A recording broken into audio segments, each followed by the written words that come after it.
Welcome back to the Deep Dive. As you know, we're part of the H7O ministry, and we love digging into God's Word together. Today, we're looking at a really key passage from our daily devotional. It's Jesus' parable in Matthew 24, verses 45 and 46. Our mission, really, is to pull out some practical guidance. What does it actually mean to be a faithful and wise servant, especially, when the Lord isn't visibly here? The parable starts with this powerful idea about a disciple living in constant readiness, serving faithfully, even if the wait feels long. What hits you first about that idea of readiness? Well, that's such a vital starting point, isn't it? What this passage makes clear, I think, is that this faithfulness, it isn't passive. It's not just sitting around.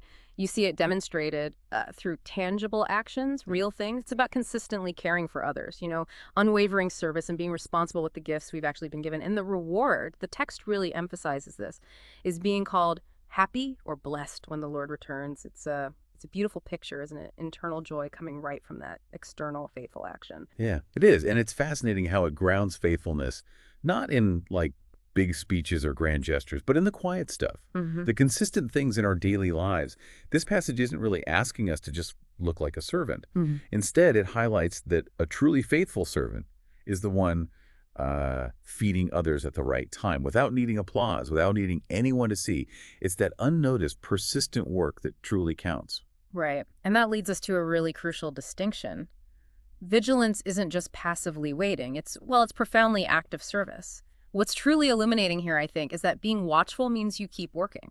Like as if the Lord could come back at any second, even when everything around you seems exactly the same, day in, day out. It's so far from just, idly staring at the sky or just hoping. It's about being actively engaged in the work God's given you. Okay, so that active part is key. Definitely. And this brings us to something quite profound about the Lord's apparent delay.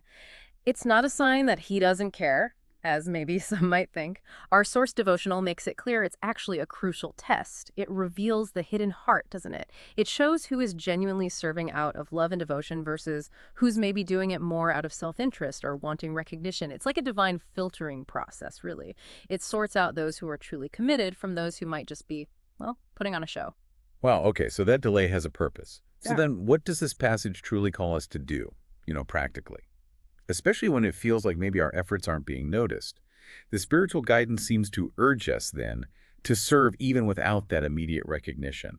It emphasizes that the Lord's deepest joy is actually for those who serve faithfully when no one else is watching.